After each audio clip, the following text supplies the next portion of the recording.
you ever thought that you knew something only to turn around and find out that you were wrong? That happens to me a lot. That's why I just want to make sure I'm not alone.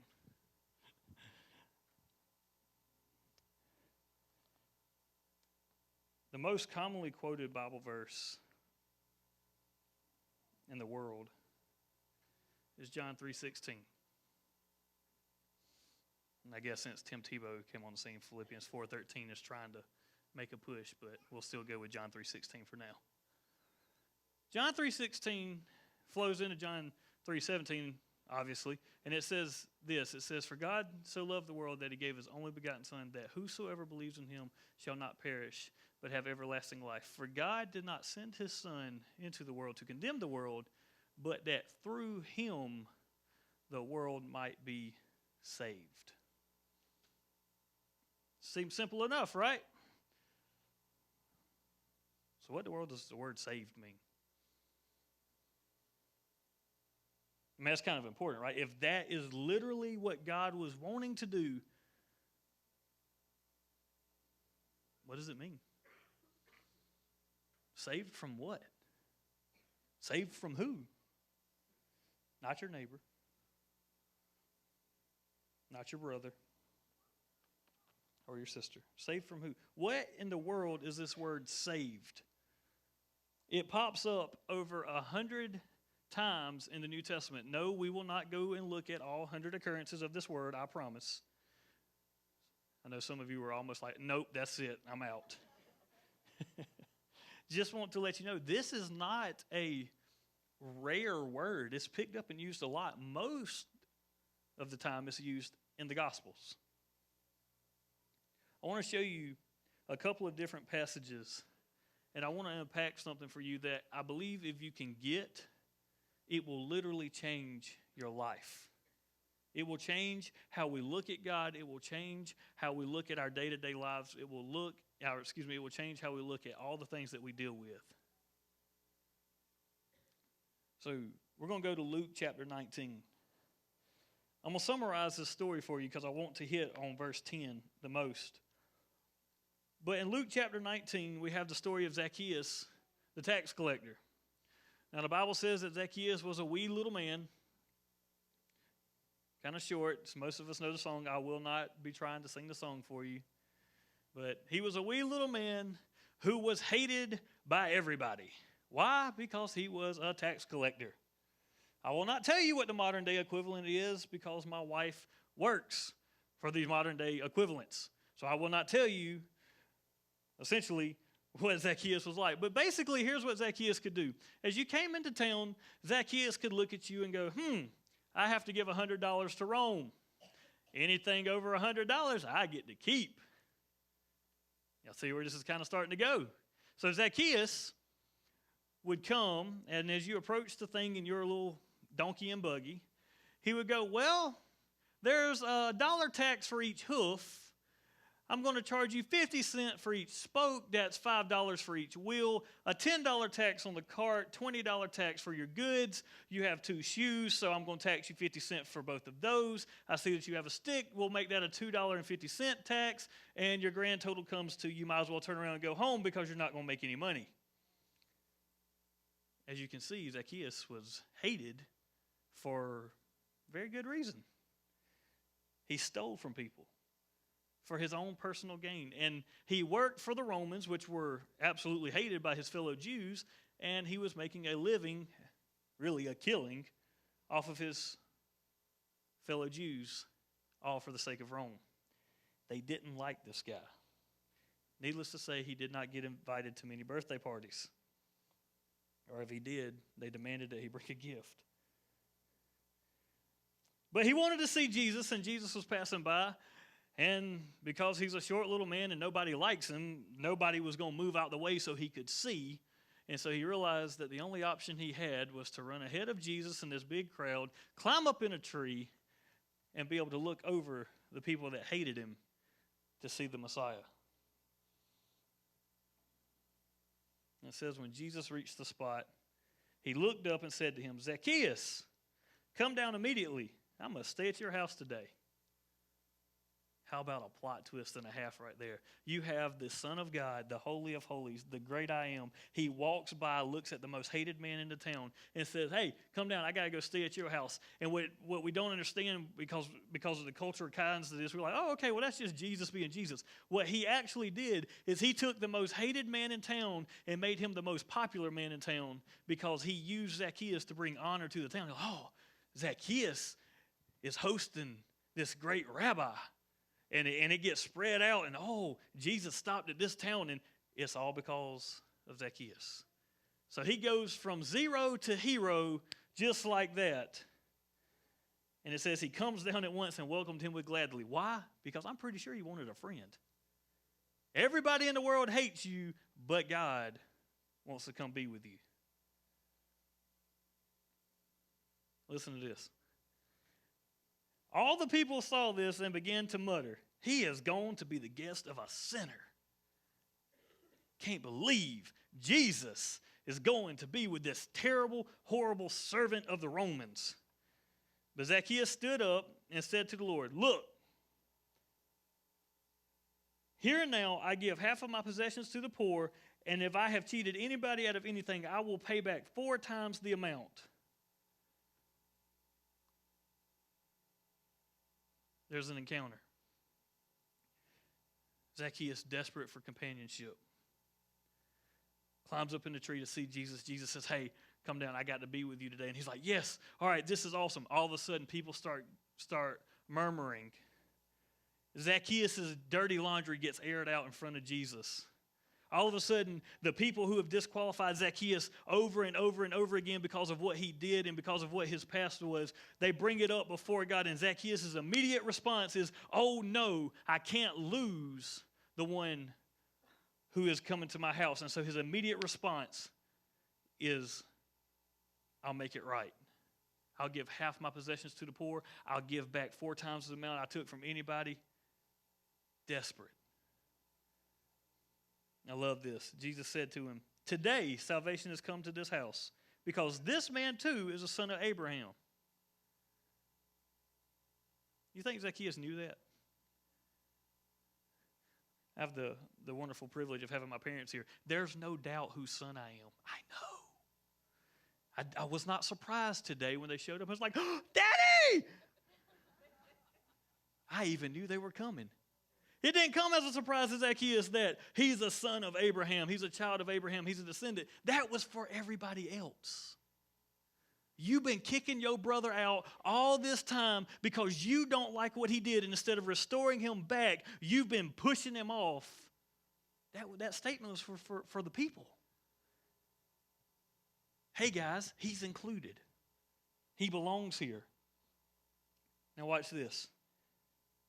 Verse 10, and this is where I wanted to go to. For the Son of Man, a.k.a. Jesus, came to seek and save the lost. Now guess what word saved is? It's the same word in the original language that shows up in John 3:16. That's awesome. The word is sozo. S-O-Z-O is the best I can get you to without all the little hyphenated grammatical marks and all that. Not trying to give you a language lesson. I just want you to know this word sozo is super important, because in John 3:16 when he says that if you believe you will be saved, it's you will be sozo. When Jesus says I came to seek and save the lost, he doesn't say saved. He says I came to seek and sozo the lost.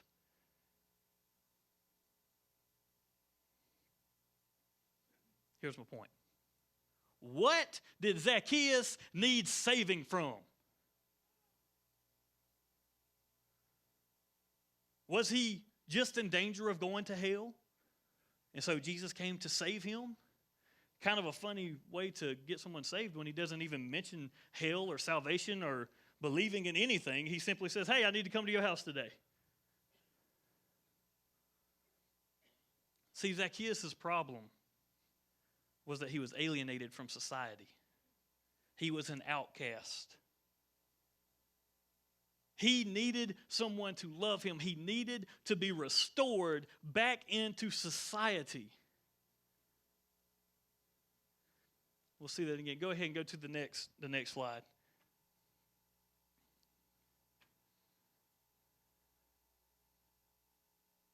Go ahead. Do it again. I'm going to skip down a little bit. Can you pull up Matthew 14, Mark 6, somewhere in there? Matthew 9, Mark 5. Do y'all have any of that loaded? I don't know if she got that to you or not. If not, I can read it. We're going off the map. Matthew 9, if you can pull it up, that would be great. That's where I'm going to go. I'll set up camp there. Sorry about that. We've been working with new thumb drives today, and this whole week they have been an issue. It's been wonderful. I guess first world problems, right? Matthew chapter 9, I'm going to go with verse 20. Jesus is on his way to heal the daughter of an official. He said, look, my daughter's sick. I need you to come heal her. And Jesus like, all right, I got you. No problem. And so he's on his way. He's going down the road, and this is what it says. Just then a woman who had been subject to bleeding for 12 years came up behind him and touched the edge of his cloak. She said to herself, if I only touch his cloak, I will be healed. Jesus turned and saw her. Take heart, daughter, he said. Your faith has healed you. And the woman was healed at that moment.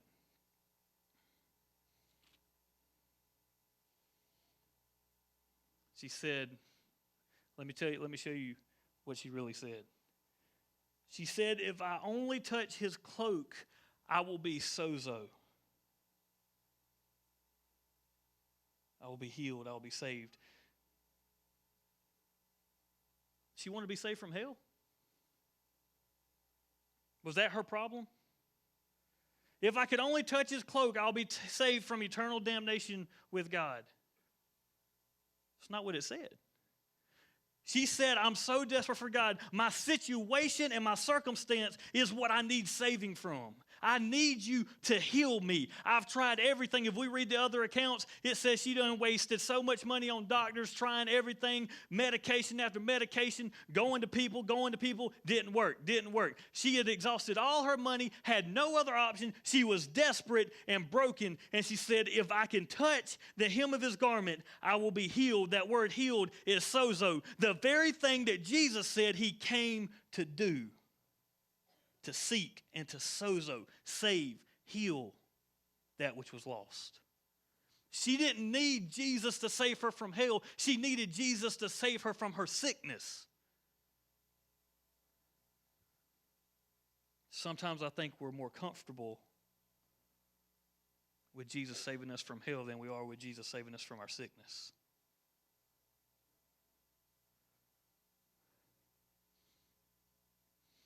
I'm going to show you another example. I'm going to go to, since I'm in the book of Matthew, we'll go to Matthew 14. Verses 22 is where I'll start. Tell you another story. Matthew 14:22, it says this. Immediately Jesus made the disciples get into the boat and go ahead of him to the other side, while he dismissed the crowd.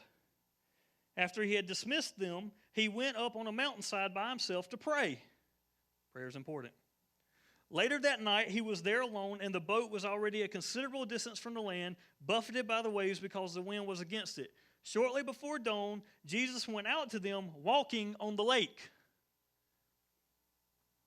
I bet he could get to all the great fishing spots.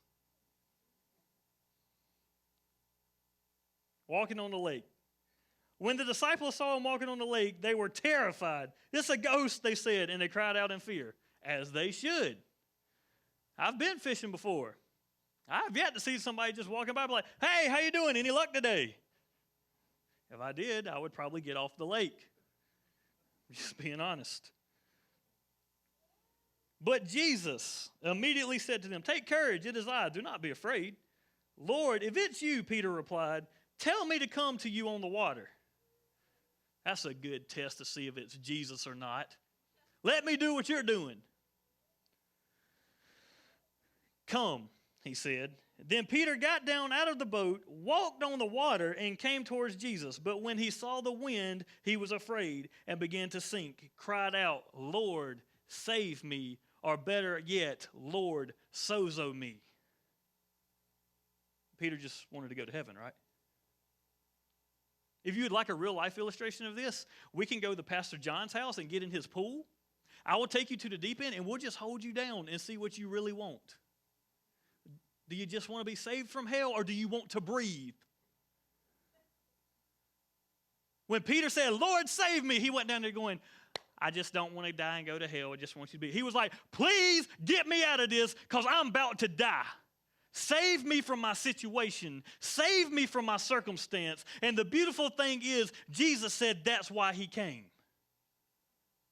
But we're more comfortable with Jesus saving us from hell than our situations. Yeah, we'll wrap it up with good religious jargon and say, well, he's given me the grace to walk this one out. He said he came to save you from it.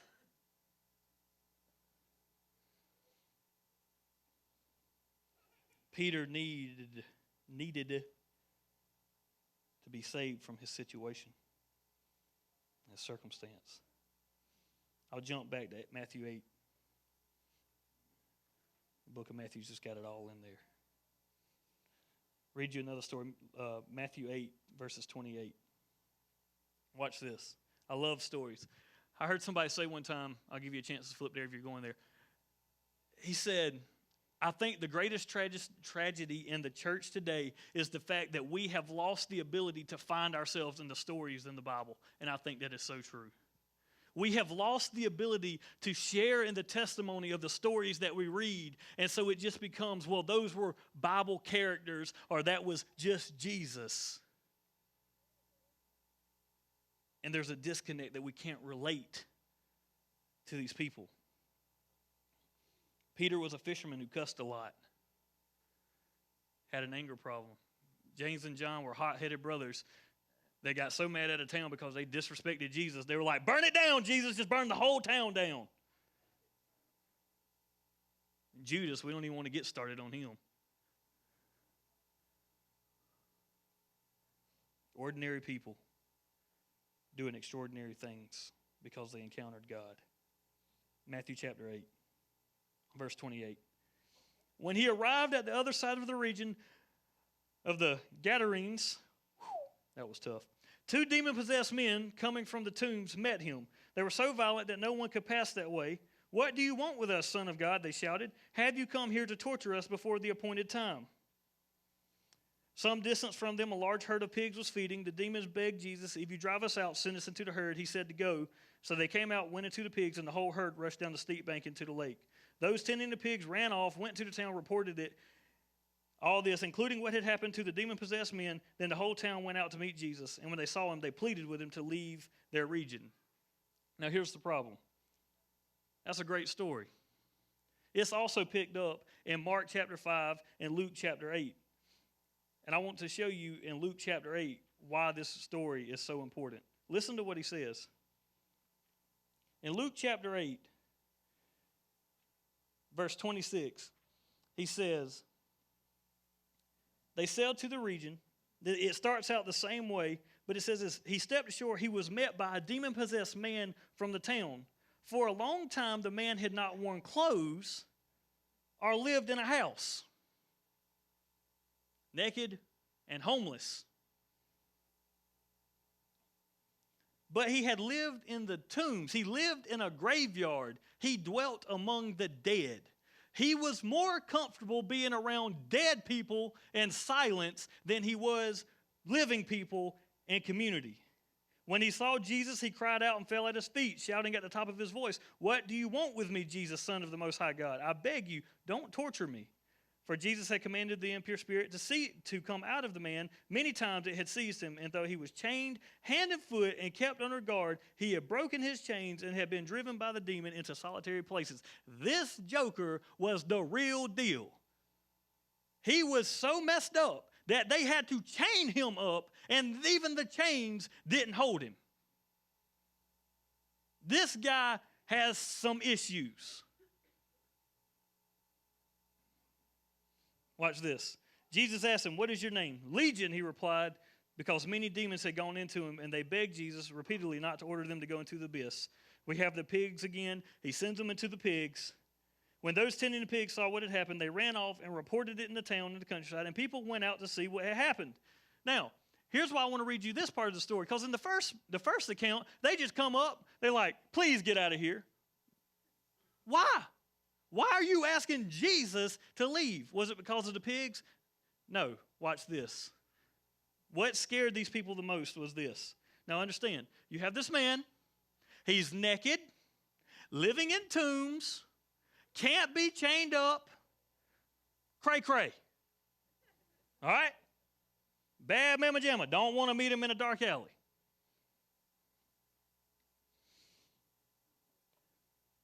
When they came to Jesus, they found the man from whom the demons had gone out sitting at Jesus' feet, dressed and in his right mind, and they were afraid.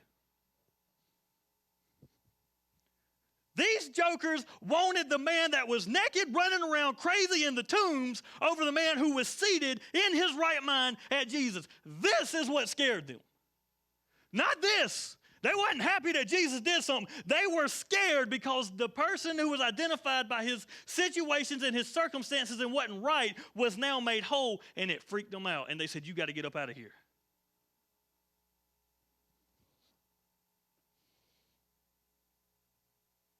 Those who had seen it told the people how the demon-possessed man had been cured. Then all the people of the region of the Gadarenes asked Jesus to leave them because they were overcome with fear. So what did Jesus do? What every good fisherman does, he got in a boat and left. Watch this. Jesus was all about getting numbers, right? He wanted the biggest following he could get, right? The man from whom the demons had gone out begged to go with him, but Jesus sent him away, saying, return home and tell how much God has done for you. So the man went away and told all over the town how much Jesus had done for him. This God of love heals this man, and he's like, look, I just want to go and be with you, Jesus. You're kind of awesome. And Jesus says, no, go back home to these people who are scared to death of me, who are scared to death of what I've done for you. Go back to them and be a witness that I can change your situation and your circumstances, that you don't have to live and be like this anymore. Folks, what I've learned is that you can argue theology with people all day long, but what you can't argue with is what God's done in your life. It's one thing to say, well, you got this and you got this and you got this. But the beautiful thing about the God I serve is that when he shows up, the argument is over. Invite Jesus to a funeral. Guess what happens? The funeral's over. There's at least 2 accounts of Jesus showing up at a funeral. They had to send the ham platters back because they didn't have no need for them.